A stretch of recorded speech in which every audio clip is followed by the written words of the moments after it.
Hello students, welcome to the channel Neha math classes.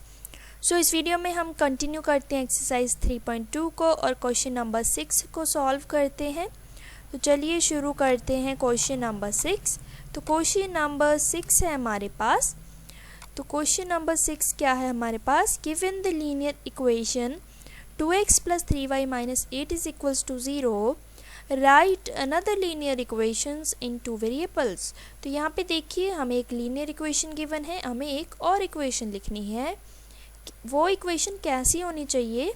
Such that the geometrical representation of the pair so formed is intersecting line, second parallel lines and third one is coincident lines. तो हमें जो दूसरी linear equation लिखनी है वो कुछ इस तरह से होनी चाहिए कि फर्स्ट पार्ट में देखिए, जैसे कि जो हमारी वो लीनियर इक्वेशंस बनेगी, जब एक तो फर्स्ट ये वाली हो गई और जो दूसरी हम इनको बताएंगे, हम जो लिखेंगे इसमें, तो उन दोनों इक्वेशंस का जो ग्राफ बने, मीन्स जो ज्योमेट्रिकल रिप्रेजेंटेशन हो वो इंटरसेक्टिंग लाइंस हो। तो यहाँ पे फर्स्ट पार्ट करते हैं। पहले तो इसमें भी आपकी वो कंडीशंस यूज़ होंगी, वो जो रेशियोज़ के रिलेटेड थी हमारे पास, उसको अपने ध्यान में रखना है। तो जैसे कि इंटरसेक्टिंग लाइंस की हमें कंडीशन पता है, तो इंटरसेक्टिंग लाइंस की कंडीशन क्या होती है कि जो a1/e2 होता है हमारे पास, वो इक्वल्स टू नहीं होना चाहिए v1/b2 के। मीन्स हमें ना कुछ ऐसे कोफिशिएंट्स लेने हैं जो हम लिखेंगे लीनियर इक्वेशन कि हमारी इस तरह की कंडीशन बने। आप कोई भी ले सकते हैं और यहाँ पे कोई भी ले सकते हैं, बस दोनों जो रेशियोज़ हैं आपकी इक्वल नहीं आनी चाहिए। जैसे मैंने यहाँ पे लिया है 2x + 4y - 6 = 0। आप यहाँ पे देख सकते हैं, जब मैंने रेशियोज़ फाइंड की दोनों इक्वेशंस को यूज़ करके, a1 की वैल्यू 2 है एंड a2 की वैल्यू 2 है, तो 2/2 क्या हो जाएगा? 1 हो जाएगा। b1 की वैल्यू 3 है, b2 की वैल्यू 4 है, तो b1/b2 कितना हो जाएगा? 3/4। आप देख सकते हैं कि ये जो दोनों रेशियोज़ हैं a1/a2 एंड b1/b2, ये दोनों इक्वल नहीं हैं। तो यही कंडीशन होती है हमारी इंटरसेक्टिंग लाइंस की।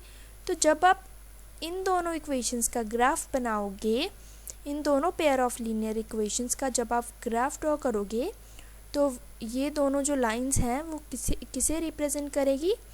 इंटरसेक्टिंग लाइंस को रिप्रेजेंट करेंगी। क्लियर है?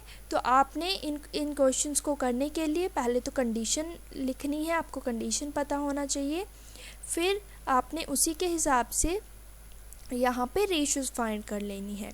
तो जैसे सेकंड है पैरेलल लाइंस की, तो पैरेलल लाइंस में हमारे पास कंडीशन होती है, पैरेलल लाइंस की कंडीशन हमारे पास होती है कि जो फर्स्ट टू रेशियोज हैं वो तो इक्वल हों, जो लास्ट वाली है वो इक्वल ना हो। तो यहाँ पे इस एक तो हमारे पास ये लीनियर इक्वेशन गिवन है, तो सेकंड हमने कुछ इस तरह से लेट करनी है इक्वेशन कि हमारे पास जो a1/a2 है, मीन्स जो x के कोफिशिएंट की रेशियो है वो तो इक्वल आए y के कोफिशिएंट की रेशियोज़ के, बट कांस्टेंट की रेशियो के इक्वल ना मिले हमें। तो ऐसी इक्वेशन यहाँ पे मैंने लेट किया है 4x + 6y - 8 = 0। तो यहाँ पे आप और भी ले सकते हो, आप यहाँ पे ले सकते हो, तो आप यहाँ पे ले सकते हो 8x + 12y - 8 = 0। आप ऐसे कोई भी ले सकते हो। आपने बाद में इक्वेशन लेट करके ये रेशियो एक बार चेक कर लेनी है, वेरीफाई कर लेनी है क्या ये कंडीशन सही बन रही है। तो देखिए यहाँ पे मैंने चेक किया, जब a1/a2, a1 है 2, a2 है 4, तो 2/4 1/2 के इक्वल आ गया। 3/6 b1/b2 = 3/6, ये भी 1/2 होता है 3 के टेबल के साथ जब आप कैंसिल आउट करोगे, और जब c1/c2 किया तो मेरे पास 1 आया। तो आप देख सकते हैं फर्स्ट टू रेशियोज इक्वल हैं लेकिन लास्ट वाली इक्वल नहीं है। आप इसी तरह से कोई और भी एग्जांपल ले सकते हैं, लेकिन आपने इस कंडीशन का ध्यान रखना है। तो अभी थर्ड पार्ट करते हैं। थर्ड पार्ट है हमारे पास कोइंसिडेंट लाइंस का। तो कोइंसिडेंट लाइंस के लिए हमारे पास क्या कंडीशन होती है कि सभी की सभी रेशियोज़ जो हैं वो इक्वल आनी चाहिए। तो सभी की सभी रेशियोज इक्वल आनी चाहिए, तो इसीलिए हमारे पास कुछ इस तरह की इक्वेशन लेट कर सकते हैं हम यहाँ पे 6x + 9y - 24 is equals to 0।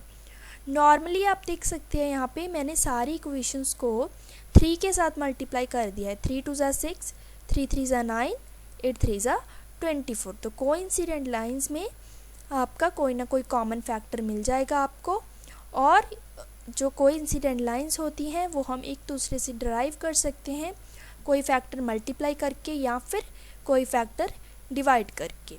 तो देखिए जब हम ये वाली इक्वेशन को 3 के साथ मल्टीप्लाई करेंगे तो हमें यही वाली इक्वेशन मिलेगी। तो यहाँ पे आप अगर रेशियोज चेक करते हो तो रेशियोज चेक करोगे जब आप a1/a2 is equals to 2/6 which is equals to 1/3, b1/b2 is equals to 3/9 is equals to 1/3, c1/c2 means -8/-24 is equals to 1/3। तो आप यहाँ पे देख सकते हैं सभी की सभी जो रेशियोज हैं वो इक्वल हैं। तो ये हमारी कोइंसिडेंट लाइंस की इक्वेशन होती है, कंडीशन होती है।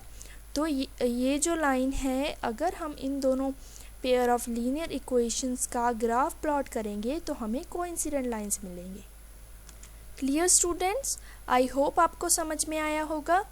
तो नेक्स्ट वाली वीडियोस में हम नेक्स्ट क्वेश्चन करेंगे।